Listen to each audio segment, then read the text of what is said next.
사실 겉보기는 저도 몰라요. 홍대 근처에 가다 보면 다 한국 사람인 줄 알고 있는데 막 옆에 중국말을 하고 갑자기 일본말 하고 그럽니다. 우리도 잘 모르는데 서양인들이 과연 한중일을 외모로 구분할 수 있겠습니까? 그래서 한중일은 다 비슷비슷하다 하는 게 서구인들의 일반적인 생각이었는데, 중국인, 일본인하고 한국인은 좀 다르다 하는 것들을 서양인들이 이제 감지하고 그나마 그런 인식이 바뀌기 시작한 것은 K관광이 외국인 관광객 3천만을 바라보고 있습니다. 외국인들이 한국에 와서 가장 놀라는 것은 주로 무엇이 있을까요?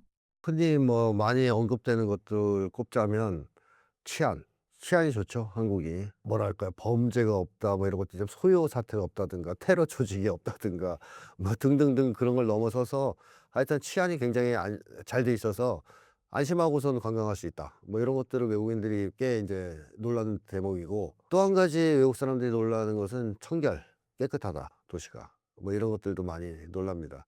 뭐 한국이, 뭐 일본이 더 깨끗하다는 얘기를 하는 사람도 있지만 한국도 못지않게 깨끗한 도시이고 깨끗한 나라라고 생각이 되고요. 그 다음에 또 외국인들이 놀라는 것 중에 하나는 공공 서비스가 잘 발달돼 있다. 대표적인 게 화장실입니다. 이 유럽 같은 경우에 공중 화장실이 많지 않다 그래요. 저도 최근에 알게 된 건데, 유럽에 공중 화장실 거의 없기 때문에 이제 급하면 어디 가야 되지 않습니까, 화장실에. 근데 돈을 내야 된다는 거예요. 한국이 그랬거든요. 제가 젊었을 때 종로 같은 데 일보러 갔다 지하철에서 화장실 들어가려면 돈 받았어요. 거기서 돈을 받는 사람이 앞에 있어요. 돈을 내야 소변을 볼 수 있는 그런 시절이 있었습니다, 우리도. 그때는 공공이라고 할 수 있는 지하철 이런 데도 돈을 받았단 말이에요. 근데 유럽은 예를 들면 지나가다 공원에 있는 화장실 들어가려면 돈 내야 되는 이제 그런 건데, 한국은 거의 다 개방돼 있죠. 그런 어떤 편의시설들이. 게다가 그 화장실의 수준이 높습니다. 외국 사람들이 볼 때는 되게 깨끗한 편인 거죠, 외국 화장실에 비하면. 특히 최근에 신설된 역사의 지하철 그 화장실 같은 경우에는 호텔급이에요. 외국인들이 볼 때는 무료로 국민들한테 개방하는 화장실이 이렇게 수준이 높냐? 뭐 이런 이제 얘기를 할 수 있는 상황이죠.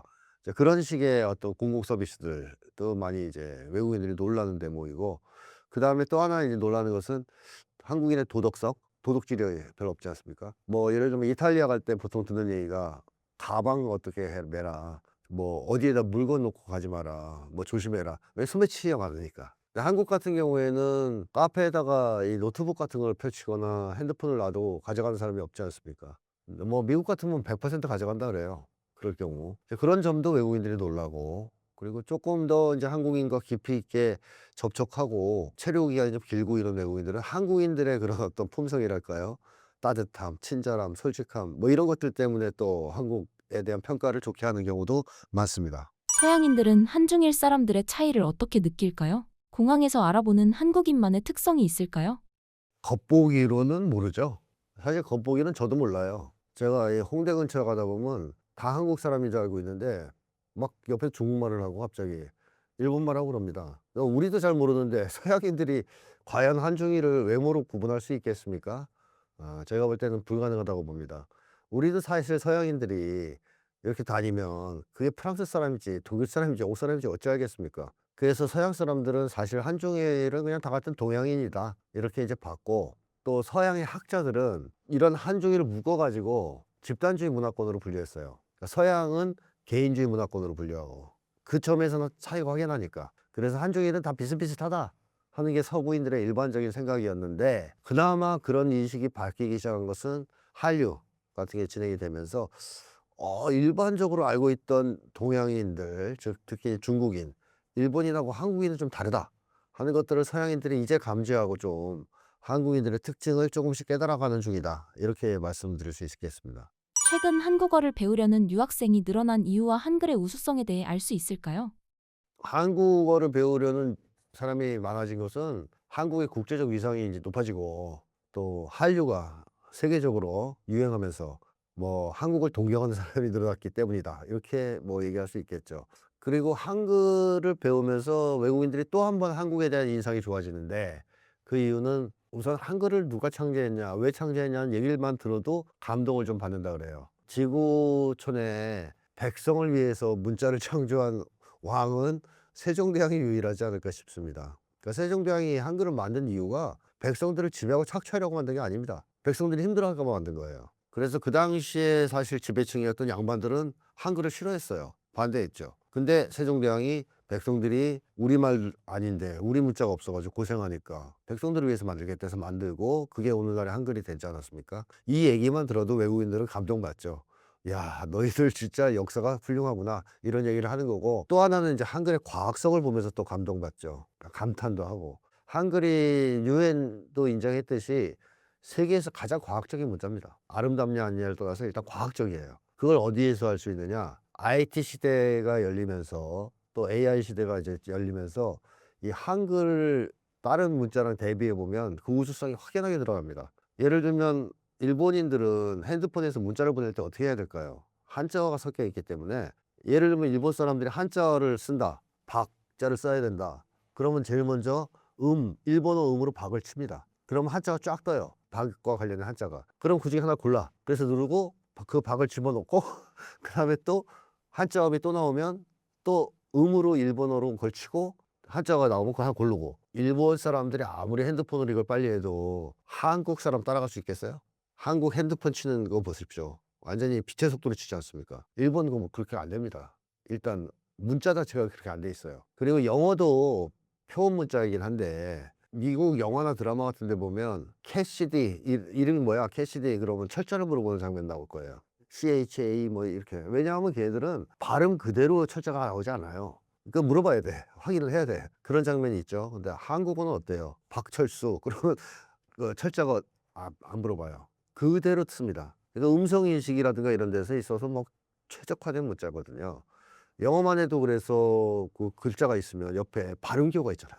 일치하지 않는다는 거죠. 한국은 발음기호가 없어요. 그냥 쓰는 대로 들어갑니다. 이런 것이 IT 시대가 열리면서 외국인들이 볼 때도 굉장히 놀라운 거죠. 이걸 어떻게 만들었지? 그 옛날에 이렇게 감동을 받는데, 한글의 우수성은 제가 볼 때 앞으로 이 AI 시대가 열리면서 더욱더 각광받지 않겠느냐 하는 생각이 듭니다. 매운 것을 잘 못 먹는 미국인들이 매운 음식에도 열광을 한다고 하는데 어떻게 해석해야 할까요? 외국인들이 한국이 매운맛에 이제 흥분하는 것은, 열광하는 것은 자기들이 알던 매운맛하고 달라서 그런 게 있다고 그래요. 그러니까 이 서구인들이 아는 매운맛이라는 것은 대체로 뭐 칠리라든가 뭐 이런 건데, 신맛 그리고 아주 날카로운 자극성 요런 게 이게 위주입니다. 근데 한국의 매운맛은 그건 좀 성격이 다르죠. 한국의 매운맛은 예를 들면 이제 고추장처럼 매우면서 동시에 조금 달달하기도 하고 감칠맛도 있고 뭐 발효도 있으니까, 이런 것들이니까 외국 사람들 입장에서 보면 이것은 막 아픈 매운맛이 아니라 맛있는 매운맛이다, 뭐 그런 표현을 쓴다는 겁니다. 외국 사람들이 이거는 아픈 매운맛이 아니라 맛있는 매운맛이다. 그러니까 한국의 매운맛은 독특하고 아주 매력적이다. 이런 데서 외국인들이 한국의 매운 음식을 좋아하게 된 이유가 있는 것이고, 또 한 가지는요, K 콘텐츠 영향이 상당히 커요. 실제로 그 핫원스라는 프로그램, 매운 음식 인터뷰 쇼 같은 게 있다고 합니다.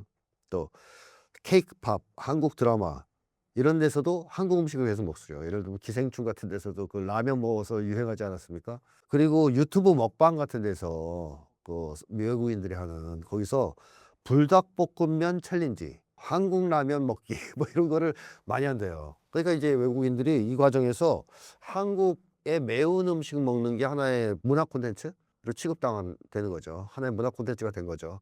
그러면서 한국의 매운맛 열풍이 좀 분 것도 있고요.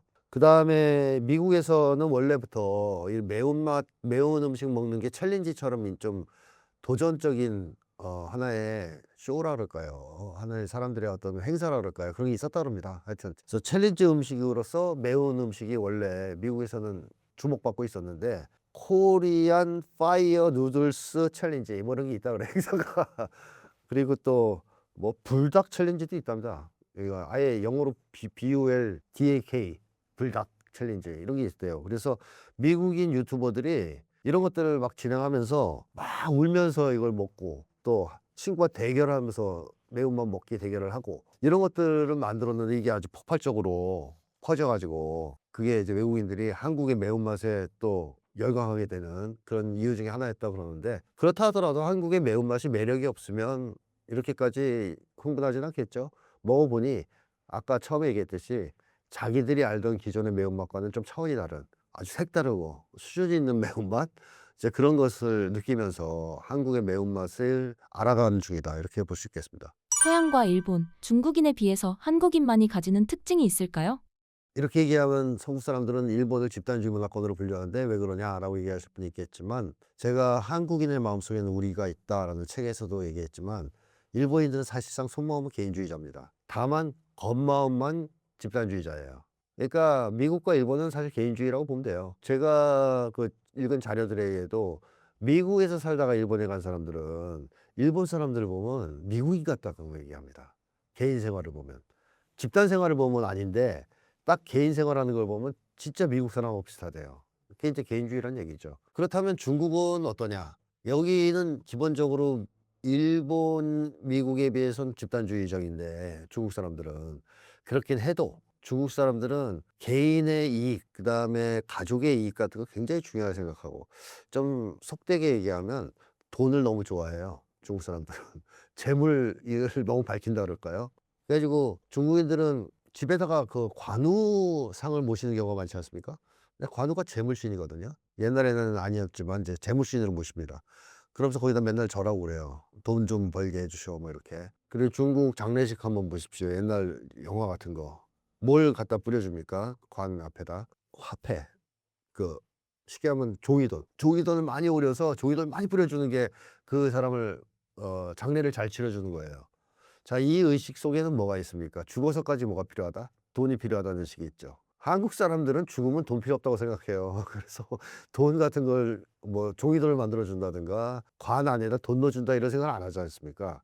근데 중국은 그걸 한다는 거예요. 그래서 그만큼 중국 사람들은 집단주의적인 성향이 있긴 하지만 또 알게 모르게 굉장히 이기적이고 개인적인 측면이 강하다. 돈 욕심도 세다. 이런 점에 비하면 한국인들은 정말 전형적인 우리주의자들이라고 할 정도로 미국인, 일본인, 중국인과는 달리 공동체를 중시하고 우리를 중시하고 또 인간을 사랑하고 하는 그런 어떤 독특한 특징들이 있어요. 그래서 한국인은 그런 다른 나라 사람들하고 많이 다르다. 서양인하고 다른 건 너무 확연하게 드러나는데 한중일 관계에서도 어떻게 다르냐 하면 하나만 예를 들면 동양 쪽 학자들이 다 공감하면서 하는 말들이 하나 있습니다. 하나 우스갯소리를 하는 말이 누가 물에 빠져서 허우적대는 장면을 봤을 때 중국 사람은 본체만체 지나가고 일본인은 발만 동동 구르다 가고 한국인은 보는 순간 뛰어든다 이런 얘기를 합니다. 근데 그걸 한중일 학자들이 대체로 인정해요. 그 차이가 있다는 걸.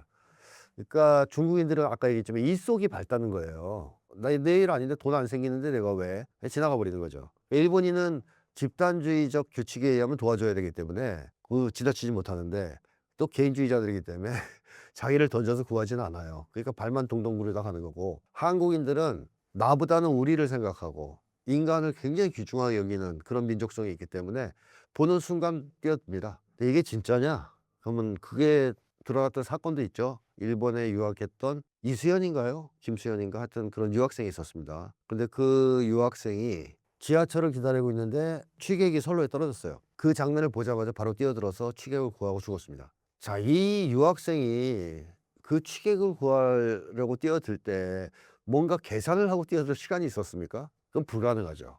그건 거의 본능적으로 뛰어들었다고까지 얘기할 수 있는 건데요. 한국인들은 그러게 있는 거죠. 사람이 위험에 빠지면 무조건 나를 던져서라도 구해내야 된다라는 그런 어떤 민족성이 있어요. 이런 게 현실에서도 드러납니다. 이렇게. 그래서 그런 어떤 아시아 학자들의 농담도 있는 건데 이것은 한중일이 민족성에서 상당한 차이가 있다. 이런 걸 이제 보여주는 대목이죠. 이번에 미국 이란 전쟁에서 얻은 교훈 중에 하나가 뭐냐? 미군 기지가 있으면 위험하다. 안보의 위의 의인이다. 미국 기지가. 그걸 하나 확실하게 배우지 않았을까 싶어요. 즉 전쟁이 발발하는 순간 이란은 미군 기지를 다 공격했습니다. 주변에 있는 27개의 미군 기지를.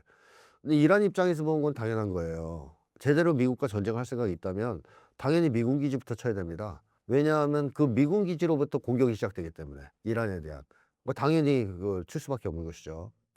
자, 그런 맥락에서 본다면 한국에 있는 미군 기지는 어떨까? 얼마 전에 그런 일이 있었지 않았습니까? 주한미군 비행기들이 전투기들이 서해로 추격을 해서 군사훈련을 계속하자 중국 전투기가 나와서 대치했습니다. 그래가지고 일촉즉발의 대치 상황이 벌어졌는데요. 이때 다행히 끝나고 아무 일 없이 끝나고 돌아와서 망정이지, 거기에서 우발적인 어떤 교전이 벌어진다든가 충돌이 벌어진다면 어떻을까요? 중국은 어디를 먼저 공격할까요? 만약에 미군과 충돌이 벌어지면 발진 기지인 오산을 칠 겁니다. 당연히. 아마 오산만 치는 것이 아니라 한국에 있는 모든 주한미군 기지를 공격할 겁니다. 평택, 군산, 오산, 사드가 있는 상주까지. 자, 이런 것들을 보면 한국에 있는 미군 기지는 어떻게 보면 전쟁이 나는 순간 제일 먼저 적국의 미사일이 날아오는 곳이다, 이렇게 보면 틀림없죠. 게다가 과거의 주한미군과 오늘날의 주한미군은 성격이 바뀌었습니다. 그건 왜냐하면 트럼프 정부가, 행정부가, 또 사실은 트럼프 행정부 이전부터 있었던 얘기이긴 한데요, 트럼프 행정부 들어와서 본격적인 실행 단계에 들어간 게 주한미군의 전략적 유연성이에요. 많이 들어보셨을 텐데요. 주한미군의 전략적 유연성은 아주 간단하게 얘기하면 주한미군을 한반도에서 북을 억제하는 데 쓰는 게 아니고 마음대로 들락날락하게 만들겠다.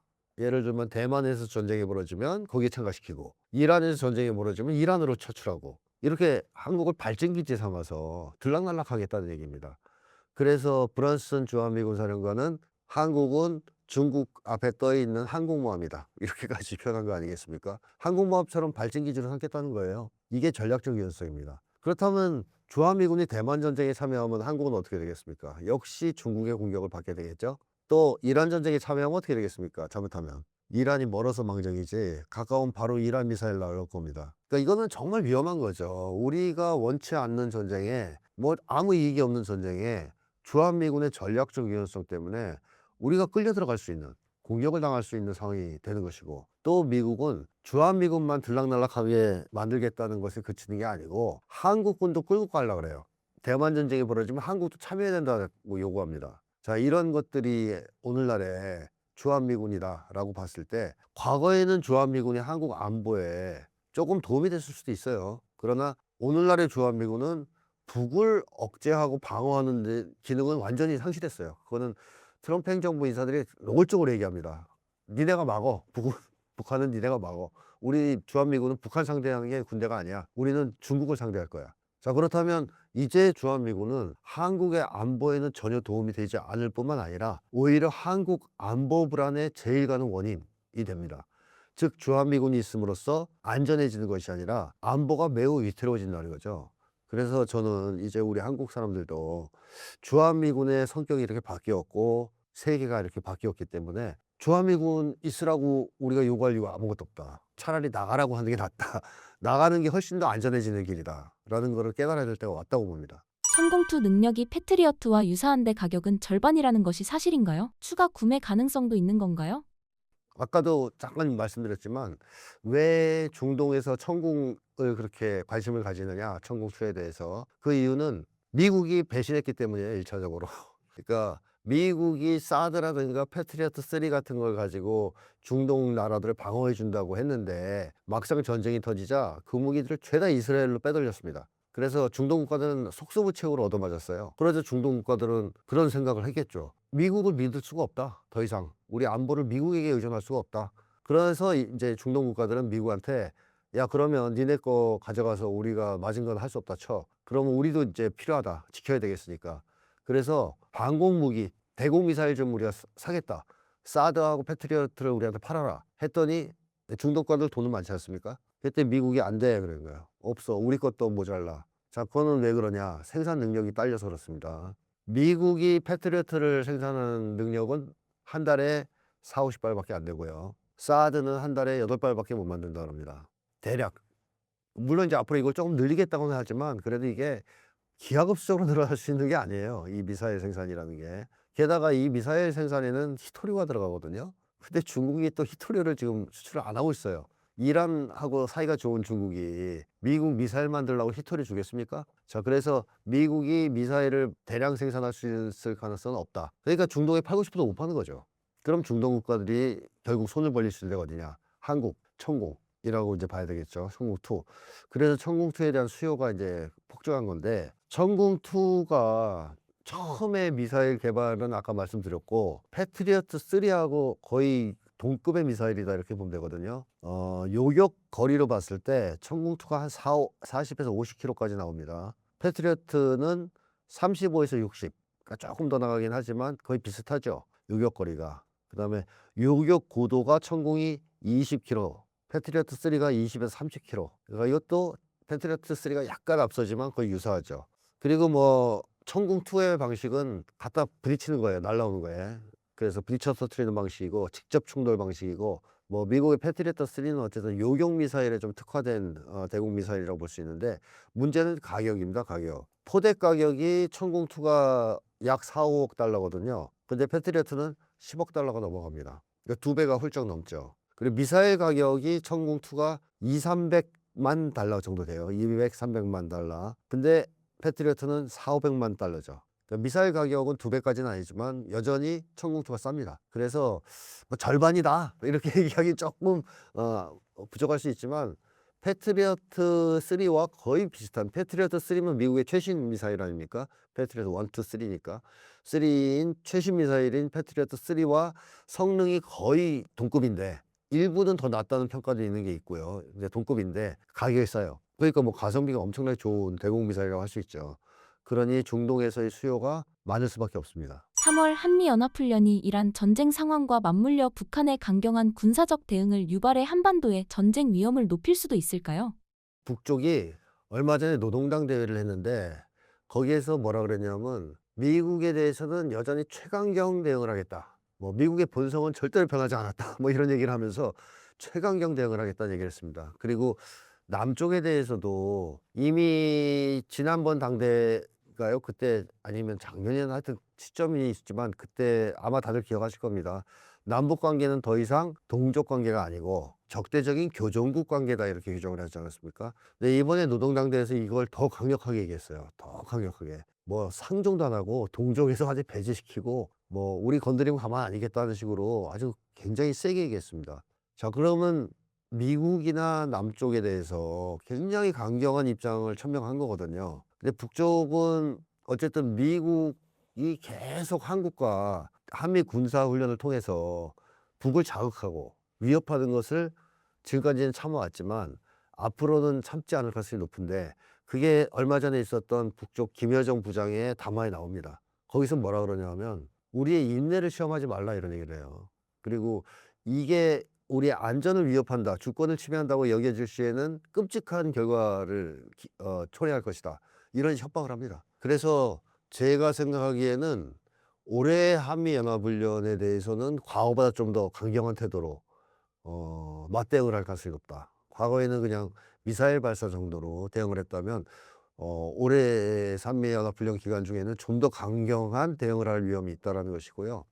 또 하나의 이제 그 북쪽이 강경 대응을 할 거라고 예측하는 이유 중에 하나가, 북쪽이 전통적으로 반제 국가들을 거의 반드시 지원을 했거든요. 역사적으로 보면. 그 대표적인 게 베트남 전쟁이죠. 베트남 전쟁 때 많은 지원을 했습니다. 지금 공개되지 않은 것까지 치면 굉장히 지원을 많이 한 거로 보여지지만, 일단 공개된 것만 놓고 봐도 베트남에 가면 북쪽 조종사들의 묘역이 있지 않습니까? 그러니까 공군 조종사들을 보내서 직접 공중전을 했다는 얘기죠. 특수부대를 보냈다는 설도 있고, 또 갱도를 파는 기술을 전수하기도 했고요. 그러니까 베트남전에 상당한 정도의 지원을 했다라는 건 확실하고, 쿠바에도 뭐 꽤 많은 군사 무기를 지원한 적이 있고, 그 다음에 뭐 세계 하여튼 반제, 북쪽 입장에서 볼 때 미국에 반대해서 싸우는 나라는 거의 다 도와줬어요. 심지어 중동전에도 참가합니다. 도와줍니다. 한 몇 차 중동전에 가서 그때 직접 비행기를 몰고 중동에 참여했던 사람이 조명록이라는 사람이죠. 조명록 차수라고 클린턴과 백악관에서 회담한 사람입니다. 그때 북쪽 공군의 활약으로 처음으로 중동 국가들이 승리합니다. 그 결과 받아온 게 미사일이고, 그걸로 북이 미사일을 이제 만들기 시작했다는 얘기를 아까 했는데요. 자, 어쨌든 북쪽은 미국하고 싸우면 도와줘요. 왜냐하면 미국을 철천지 원수로 보기 때문에. 그래서 이란이 미국과 전쟁을 할 때 북쪽이 과연 지원을 안 할까? 할 가능성이 높다라고 하는 게 보는 게 맞겠죠. 근데 그 지원이 직접적인 파병 같은 거는 요청이 없으면 안 할 것이고, 또 뭐 음으로 양으로야 뭐 군사 지원 같은 건 할 수가 있습니다. 뭐 예를 들면 전술을 가르치는 그런 군인들을 보내준다든가, 아니면 미사일 같은 거를 지원할 수도 있겠고요. 뭐 그런 건 할 수가 있겠죠. 그러나 또 하나 북쪽이 이란을 지원할 수 있는 거는 한반도 긴장을 고조시키는 겁니다. 그러니까 한반도 긴장이 고조되면 미국이 동아시아 병력을 이란으로 못 빼죠. 그것만으로도 이란에게 도움이 되거든요. 그걸 통해서 이란을 측면 지원하려 할 수가 있다라는 얘기입니다. 이게 근거 없는 얘기가 아닌 것은 베트남 전쟁이 한참 심할 때 북쪽이 푸에블로를 잡아갔어요. 뭐 남쪽에서는 푸에블로 나포 사건 이렇게 알고 있는데 북쪽 영해를 침범했다 그래서 푸에블로를 잡아갑니다. 그래서 전쟁 위기까지 갔었죠. 그리고 그 다음에 그런 일을 겪고 나서 바로 다음에 EC-121기라고 첫 버전에 쓰는 비행기인데 그걸 격추시켜 버립니다. 미사일로 쏴서. 그 다음에 또 조금 지나서는 판문점에서 도끼 사건도 있었죠. 이 세 번 다 전쟁 일보 직전까지 갔었어요. 그때마다 미국은 한반도에다 병력을 집중해야 됩니다. 그럼 베트남에 집중하기 힘들어지죠. 그러니까 베트남을 측면 지원한 거예요. 어찌 보면. 제 생각은 그렇습니다. 그래서 그런 차원에서도 이란 전쟁이 격화되면 북쪽이 이란을 측면 지원하기 위해서라도 한반도 쪽의 긴장을 고조시키는 행동을 할 수도 있다라는 얘기입니다. 그래서 그런 것들 우리가 좀 걱정해야 되지 않느냐 하는 거죠. 핵무장한 북한의 현재 상황과 북미 회담 가능성이 희박해졌다고 볼 수 있을까요? 뭐 이제는 그 북미 회담 가능성 거의 날아갔다 이렇게 봐야 되겠죠. 왜 그러냐면 이란을 회담하는 중에 죽인 거잖아요. 최고 지도부를. 그러니까 이란 입장에서 보면 황당한 것이 미국이 협상을 하자 그래서 계속 협상에 임했고 제가 지금 알기로는 확인된 바로는 마지막 협상 쪽에서 이란이 엄청난 양보를 했답니다. 그러니까 미국이 받아들일 수 있을 정도로 많이 양보했다는 거예요. 그리고 그 마지막 양보안을 가지고 모인 거예요. 하메네이와 최고 지도부가. 근데 거기를 폭격해서 죽인 거 아닙니까, 미국이. 그럼 북쪽이 미국을 신뢰할 수 있겠습니까? 당연히 신뢰 못하죠. 뭐 당연히 그럴 거예요. 회담하자 그러면 왜 폭격하려고?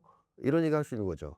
따라서 북쪽 입장에서는 너희들 이제 말로 뭐 어쩌고 저쩌고 뭐 회담해서 뭐 하자. 안 돼. 안 믿어. 먼저 선제 조치를 다 하고 와.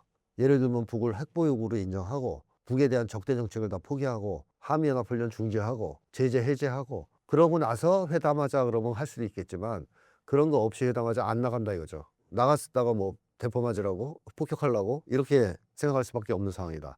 그래서 북쪽에서는 아마 그런 정도의 미국의 양보가 없으면 회담 안 하려고 할 겁니다. 근데 반면에 이제 미국 입장은 상당히 이제 복잡하죠. 왜냐하면 이란에서 이렇게 깨지고 뭐 어떻게든 출구를 마련해서 트럼프 지금 나오려고 그러는 것 같긴 해요. 트럼프가 계속 푸틴한테 전화도 하고 여기 들쑤시고 다 읽어보면 트럼프도 이제 당황스러운 거예요. 장기전 싫어하는 사람이니까. 내가 예상했던 거랑 달라. 이거 하루에 끝나는 전쟁이 아니라 지금 벌써 13일째고 잘못하면 막 6개월 막 갈 것 같고 그럼 중간선언 뭐 날아가고 어떻게든 이거 빠져나와야 돼. 자, 근데 여기서 이기고 나오긴 힘들어요. 아무리 이제 뻥을 치고 이겼다고 뻥을 쳐도 아마 트럼프는 탄핵될 가능성이 있습니다. 중간 선거를 거치면서. 그러니까 트럼프 입장에서는 이란에서의 패배를 만회할 만한 이벤트가 필요할 수 있습니다. 그거는 북과의 관계 정상화 정도가 돼야 되지 않겠습니까? 그래서 트럼프는 더 매달릴 수도 있어요. 근데 북은 강경하니까 이때 이제 트럼프가 이판 4판이야. 그냥 다 들어줘. 원하는 거 다 들어주고라도 해야 돼. 이렇게 나올 가능성도 배제할 수는 없죠. 왜냐하면 트럼프 워낙 돌출적인 행동을 많이 하니까. 그래서 가능성이 제로다라고 얘기할 수는 없어요. 트럼프의 행동 여하에 따라서 달라질 수가 있으니까. 하지만 현재 상황에서는 가능성은 거의 없다. 이렇게 이제 저는 생각합니다. 어느새 초강대국이 된 한국을 보며 일본 기성세대와 신세대의 생각 차이는 무엇이 있나요? 기성세대는 여전히 한국에 대해서 우월감을 좀 가지고 좀 깔보는 경향이 있죠. 혐한도 좀 심한 편이고. 근데 이게 젊은 세대까지 이어지진 않아요. 젊은 세대는 한국에 대한 그 태도가 기성세대에 비하면 훨씬 더 우호적이죠. 우호적입니다. 그래서 젊은 세대가 그렇게 된 이유는 이 기성세대가 한국에 대해서 가질 수 있는 편견이나 이런 건 다 이유가 있거든요. 특히 이제 경험 같은 게 큰 작용을 했죠. 한국을 식민 지배했던 경험, 또 한국이 정말 보릿고개를 겪을 때 경제 성장을 통해서 경제 대국으로 발돋움했던 기억. 그러니까 그때 일본에서 보면 한국은 거지였던 거죠. 뭐 그런 것들이 작용하면서 일본 기성세대의 우월감, 또 편견, 한국에 대한 편견, 뭐 이런 게 생겨난 건데 이 젊은 세대는 그걸 겪지 않았어요. 한국을 식민 지배해본 경험도 없고 한국이 경제적으로 엄청 낙후하고 일본은 잘 나가는 시절을 경험하지도 않았습니다. 오히려 경제적 역전을 경험하는 중이죠. 게다가 이 기성세대는 학교 교육에서 절대적 영향을 받던 사람들이죠. 제도 교육, 또 제도권 언론. 근데 젊은 세대는 IT 시대가 열리면서 학교 교육을 영향을 덜 받는, 선생님이 떠드는 것보다 인터넷을 찾아보고서 자기가 보는 정보가 훨씬 더 중요해진 세대입니다. 오늘 한국도 그래요. 그렇죠. 학교 교육에 의해서 젊은 세대의 머리가 좌우되지 않잖아요. 그러니까 일본의 젊은이들은 한국에 대한 정보를 직접 찾아서 자기가 받아들이는 세대란 말이에요. 따라서 일본의 기성세대보다 한국에 대한 태도가 좋을 수밖에 없죠. 특히 한류가 유행하고 막 이러기 때문에. 그래서 기성세대와 젊은 세대의 한국에 대한 견해는 상당한 간극이 있다라고 얘기할 수 있습니다. 한국이 일본에 비해 1인당 GDP와 실질 임금을 추월했다는 것이 사실인가요? 1인당 GDP가 최근 한국이 일본을 앞서긴 했습니다. 예를 들면 2024년에 한국이 36,000달러거든요. 그때 일본이 33,000달러니까 드디어 1980년 이후 처음으로 역전됐습니다. 그러니까 GDP, 1인당 GDP에서 역전이 됐지만 여기에는 이 엔화 약세가 상당한 영향을 미쳤기 때문에 뭐 통계적으로 조금 그런 게 반영됐다는 점도 고려해야 됩니다. 근데 한국이 일본보다 경제력이 꽤나 발전, 일본을 따라잡았다 내지는 추월했다고 볼 수 있는 근거 중에 하나는 오히려 GDP보다 PPP죠. 구매력 기준으로 이제 평가하는 게 PPP인데요. 이게 실질적인 생활 수준과 밀접한 관련이 있습니다. 즉 실제 소비력과 더 가까운 지표가 GDP가 아니라 PPP잖아요. 근데 이건 한국이 꽤 앞섰어요. 한국이 65,000달러, 65,000달러거든요. 일본이 50,000달러예요. 그러니까 이걸 보면 한국의 소비력, 구매력이 일본보다 더 낫다는 거죠. 그런 점에서는 GDP가 일본을 추월했다는 말은 뭐 사실이라고 볼 수 있습니다. 사실이라고 볼 수 있고, 실질 임금은 완전 추월은 좀 아닌 것 같습니다. 완전 추월했다고 하기에는 좀 어려워요. 왜냐하면 일본이 명목 임금은 높은데 물가 상승 때문에 실질 임금이 정체하는 상황이거든요. 근데 반면에 한국은 임금 증가 속도는 일본보다 훨씬 빠릅니다. 임금은 빨리 오르는데 노동 시간이 길죠, 한국이. 그리고 임금 격차 커요. 불평등이 심합니다. 이런 여러 가지 이유 때문에 평균 임금을 기준으로 비교하면 한국이 일본과 거의 비슷하거나 아주 일부 지표에서 조금 앞서는 정도. 근데 중위임금이나 생활체감을 기준으로 논하자면 큰 차이가 없거나 오히려 일본에게 좀 뒤지는 상황입니다. 그래서 뭐 GDP, PPP를 기준으로는 일본 추월한 게 맞고요. 실질 임금은 거의 따라잡았다 정도로 평가할 수 있을 것 같습니다. 앞으로 현재 일본 노인 세대의 한국 인식도 변화할 거라고 볼 수 있을까요? 네, 근데 이거를 딱 생각할 때는 이제 세대 심리를 생각해야 됩니다. 노인 세대의 심리 변화가 없어요. 한국도 그렇잖아요. 노인들 생각 잘 안 바뀌잖아요. 이 노인들이 생각이 잘 안 바뀌는 건 다 이유가 있습니다. 일단 뭐 다른 거 다 떠나서 노인 정도가 되면요, 뇌가 좀 굳어요. 그러니까 나쁜 쪽이 아니라 너무나 오랫동안 일정한 패턴의 사고, 행동 이런 걸 하다 보면 뇌가 이렇게 연결이 굳어져 가지고 그게 유동적으로 잘 안 바뀌어요. 어릴 때는 그게 엄청 유동적이거든요. 조금만 다른 자극이 와도 바로바로 바뀐단 말이에요. 그래서 노년기에 들어서면 전반적으로 변화가 느립니다. 그건 확실합니다. 의식의 변화는 또 상당히 느려요. 그리고 노인들은 활동 반경이 줄어들어 가지고 젊은 시절처럼 또 중장년기처럼 사회생활을 활발하게 하지 않습니다. 그냥 집에만 있거나 양로원 집 뭐 이러고 왔다 갔다 하긴 하고, 또 만나는 사람도 제한되고 이러다 보니까 사회적 자극이 굉장히 적거든요. 그 변화 속도가 느릴 수밖에 없어요. 그래서 노인 세대의 변화, 의식 변화는 기본적으로 느리다 라는 걸 전제로 놓고 본다면 일본의 노인 세대의 한국에 대한 인식도 급격한 변화 같은 건 있기가 힘들 것이다, 이렇게 이제 봐야 되겠죠. 다만 오늘날은 아무래도 이 정보가 활발하게 교환되는 사회이다 보니까 일본 노인들도 한국에 대한 정보를 접할 것이고, 또 한국 영화 드라마 이런 것도 보면서 한류에도 조금 영향을 받을 것이고, 이러다 보니까 조금은 변화가 있겠죠. 그러나 젊은 세대라든가 이런 쪽에 비하면 그 변화의 속도는 대단히 느릴 거라고 저는 생각됩니다. 한국이 문화와 기술 면에서 사실상 강대국의 반열에 올랐다고 평가할 수 있을까요? 문화 측면에서는 뭐 한류 열풍이 보여주듯 강대국이라고 할 수도 있지 않겠습니까? 이게 문화는요, 이 소프트 파워라고 그러지 않습니까?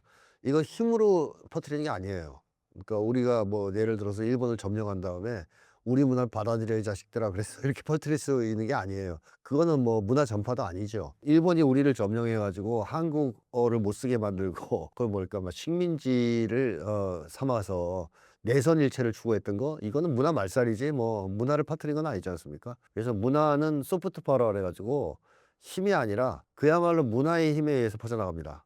문화가 우수해서. 근데 한류 열풍이 불었다는 얘기는 벌써 한국 문화가 우수하다는 얘기죠. 그렇지 않으면 그게 퍼질 리가 없죠. 자, 그런 점에서 본다면 한국은 일단 문화적으로는 저는 강대국 반열에 올라섰다고 해도 무방하지 않냐 하는 생각이 들어요. 근데 기술의 측면에서도 강대국일까 하는 것은 좀 고려해 볼 여지가 있죠. 그렇다고 말하기에는 좀 문제가 있죠. 왜냐하면 우리가 일부 품목은 진짜 뛰어난 기술력 가지고 있습니다. 뭐 반도체라든가 특정 몇 개 분야들은 아주 세계 최첨단을 달리기도 하죠. 그러나 이제 문제 한국은 이 원천 기술이 의존도가 너무 높습니다. 아직까지는. 그러니까 중요한 원천 기술들을 해외 의존하는 경우가 너무 많아요. 그리고 우리가 독자적으로 뭔가 앞서 나가고 있는 분야가 별로 없습니다. 기술 쪽에서는. 그래서 요거에 앞으로 우리의 과제 아닐까 싶거든요. 그래서 이재명 대통령도 AI 쪽에서 우리가 세계 앞 선두권에 들어야 된다고 얘기했던 것도 뭐 AI가 1등이 미국이고 뭐 2등이 뭐 중국이고 뭐 이러는데 한국이 3등이라고 그러지 않습니까? 근데 1, 2등하고 격차가 좀 커요. 그래서 좀 따라잡는 데 그런 정도에서 총력을 기울여서 AI 시대에 임하겠지만 한국이 기술 강대국이다라고 이야기에는 조금 아직까지는 좀 부족한 점이 있다고 저는 생각합니다. 한국이 여러 분야에서 일본을 추월하는 상황을 보며 일본이 느끼는 위기감의 실체는 무엇입니까? 그러니까 일본이 원래 한국에 대해서는 열등감을 느끼지 않았을까요? 계속해서. 먼 과거로부터 지금까지 일본은 한국의 문화를 수입하는 나라였죠. 문명과 문화를 수입했죠. 우리 한국은 일본에다가 문명을 전해주고 문화를 전파했습니다. 그리고 심지어 일본의 지금 천황이라고 하는 왕족도 백제 후예라고 하지 않습니까? 이제 그런 식으로 일본 사람들이 과거의 한국을 보는 것은 우리가 정말 한국전쟁 직후에 찢어지게 가난했던 시절에 미국을 보는 거와 유사한 느낌이었을 수 있어요. 부럽다. 야, 문화 선진국이야. 어떻게 조선에 가서 요강이라도 하나 얻어와라. 뭐 이런 식의, 뭐 그런 어떤 태도가 몇 천 년이 이어졌잖아요. 근데 그렇게 조선시대까지만 해도 문화적 열등감이 쩔었던 그런 일본 사람들이 일거에 그 열등감을 만회하려고 우월감을 갖게 된 계기는 바로 군사대국화, 군국주의화에 성공하면서죠. 근대화라고도 할 수 있죠. 그러니까 미국은 서양의 문물을 먼저 받아들이면서 개방하면서 빨리 받아들여가지고 아시아에서의 근대화를 제일 먼저 이제 성공하고 군국주의화에 성공합니다. 그리고 한국을 식민 지배하면서 그때부터 깔본 거예요. 그리고 그 다음에 좀 깔본 이유는 식민지에서 우리가 벗어난 다음에 깔본 건 지네가 잘 산다. 부자다. 한국은 못 산다. 그거 갖고 깔본 겁니다. 다시 말하면 일본 우월감의 바탕에는 힘과 돈이 있었지 도덕과 문화가 있지 않았다는 겁니다. 이런 거는 진정한 우월감이 아니에요. 그리고 열등감을 만회하기 위해서 사실은 한국을 침략한 측면도 있다고 저는 생각하는데 그 한국이 일본을 앞서나가기 시작하면 이제 한국을 그렇게 깔아뭉개고 내려다볼 수 있는 근거가 사라지죠. 그럼 뭐가 다시 올라오겠습니까? 수천 년 동안 일본인들 속에 품어져 왔던 일시적으로 우월감으로 그것을 위장했지만 또는 방어했지만 마음속에는 항상 간직하고 있었던 열등감이 다시 올라오겠죠. 그래서 저는 일본인들에게 제일 힘든 것은 또다시 한국인에 대한 열등감을 느끼는 것이 제일 견디기 힘들지 않겠냐 하는 생각이 들어요. 한류가 4차 한류까지 이어지고 있습니다. 한류는 앞으로도 계속될까요? 세계 1위 강대국으로 나아가려면 어떻게 해야 할까요? 한류는 한국이 국력이 상승하면서 퍼지게 된 건 확실하죠. 맞습니다. 그게 비례관계 있지만 한국이 국력이 높다 그래서 무조건 한류가 성공한 건 아니에요. 예를 들면은 일본이 옛날에 80년대에는 정말 경제적으로 한국 이상 잘 나갔잖아요. 그때 일본은 돈이 너무 많아가지고 미국 땅을 다 살 수 있다는 식의 뭐 얘기까지 하고 그랬지 않습니까? 큰 소리 빵빵 치고. 근데 그때 인류라는 게 있었습니까? 세계 곳곳에? 없었어요. 물론 그때는 IT 시대가 아니어서 그랬다라고 얘기할 수도 있겠지만 꼭 그렇지는 않습니다. 일본이 경제적으로는 그 당시에 잘 나갔지만 문화적으로 우수하지는 않았기 때문에 그래요. 그래서 다시 얘기하면 원래 한국 문화가 우수했기 때문에 저는 국력 상승과 더불어서 퍼져나간 거지 한국 문화가 그지 같았으면 별로였으면 국력이 아무리 신장돼도 한류는 나오지 않았을 거라고 봅니다. 즉 한류의 등장 배경, 한류 열풍의 배경에는 우리 민족성, 우수한 민족성, 그리고 그 우수한 민족성이 녹아들어 있는 우수한 한국 문화, 이것이 기본적으로 있었다는 겁니다. 전제돼서. 그 있었던 것이 국력 상승을 타고 문화 부흥기를 맞이하고 세계에 알려지면서 외국인들한테 대단하다 한국 이렇게 이제 된 거 아니겠습니까? 그래서 하나의 예를 들자면 넷플릭스에서 처음으로 히트쳤던 드라마 중에 하나가 킹덤이거든요. 좀비 영화입니다. 조선시대 좀비 영화. 근데 외국인들이 이 좀비 영화는 많이 봤잖아요. 근데 그 영화를 보면서 많이 나왔던 얘기가 뭐냐면 모자입니다. 아니 한국에 왜 저렇게 조선시대 때 모자가 많냐. 그러니까 자기들이 일본 드라마, 중국 드라마 많이 봤지만 모자 몇 종류 안 된다는 거예요. 딱 보면 몇 개로 구분돼서 그것만 쓰고 다닌다는 거예요. 근데 그 드라마에서만 나온 모자가 수십 종이 된답니다. 그래서 외국인들이 그 모자에 거의 그 당시에 매료돼 가지고 한국 가시 막 그 당시에 외국에서 전시회가 열리고 뭐 그런 적도 있었습니다. 그러니까 갓만 있는 게 아니라 페랭이에서부터 시작해서 그냥 다종다양한 그런 모자들이 있었으니까. 자, 이거는 무슨 얘기냐. 드라마를 만들었을 때 원래 우리가 가지고 있었던 문화 자체가 외국인들한테 신선함을 주거나 충격을 준 거 아니겠습니까? 그래서 원래 우수한 데가 있다는 겁니다. 그런 식으로. 그래서 한류는 사실상 불가피하게 한국의 국력이 신장하면서 나타날 수밖에 없었던 현상이라고도 얘기할 수 있는 거죠. 그럼 돌려서 얘기하면 우리 한국의 국력이 계속 상승 발전한다면 한류 열풍은 지속될 겁니다. 아마 더 강해질 수도 있을 겁니다. 저는 그렇게 보고, 다만 우리한테 남은 마지막 과제는 뭐냐? 저는 외국 사람들이 한국을 볼 때, 야, 너희 그 이제 잘 살잖아. 문화 강국이잖아. 너희 영화 드라마 너무 재미있어. 근데 듣는 말 중에 하나, 창피한 말이 하나가 있어요. 너흰 전작권 없지. 실제로 어떤 국회의원이 그 얘기를 하더라고요. 외국 외교관을 만났더니 뭔 얘기를 꺼내니까 그러더래요. 뭐 그 말하지 말라는 식으로. 너흰 전작권 없잖아. 한마디로 너는 자주 독립국이 아니잖아. 이런 얘기를 들은 거거든요. 미국도 무역 똘만이잖아. 이거 강대국으로 가려면 반드시 해결해야 됩니다. 그래서 지금 이재명 정부에서도 전작권 환수, 환원 이런 얘기를 하는 거죠. 그래서 그걸 되찾고 그다음에 미국 의존도를 줄이고 이런 문제가 또 저는 하나의 과제로 제기되고, 그것까지 달성한다면 한국은 명실상부한 강대국으로 등극할 수 있지 않겠냐 하는 예상을 해봅니다. 구독자분들께 한마디 해주신다면요? 네, 뭐 지금 국제 정세가 아주 요란합니다. 그래서 미국 이란과의 전쟁 결과가 어떻게 될지 이게 상당히 저는 중요하다고 보는데요. 저는 미국 이란 전쟁이 앞으로 국제 질서를 새롭게 쓸 것이다. 누가 이기냐에 따라서 국제 질서가 완전히 지금과는 좀 달라질 것이다라고 봅니다. 그래서 많은 독자분들도 거기에 좀 관심을 가지고 지켜보면서 이런 변화하는 세계 국제 정세 속에서 우리 한국은 어떻게 해야 되느냐, 어떻게 하면 더 우리가 여기서 이 기회를 잘 활용해서 국가를 더 잘 부흥하고 개개인들이 더 행복하게 살 수 있는 세상을 만들 수 있을 것인가, 이런 고민들을 많이 해봤으면 좋겠습니다.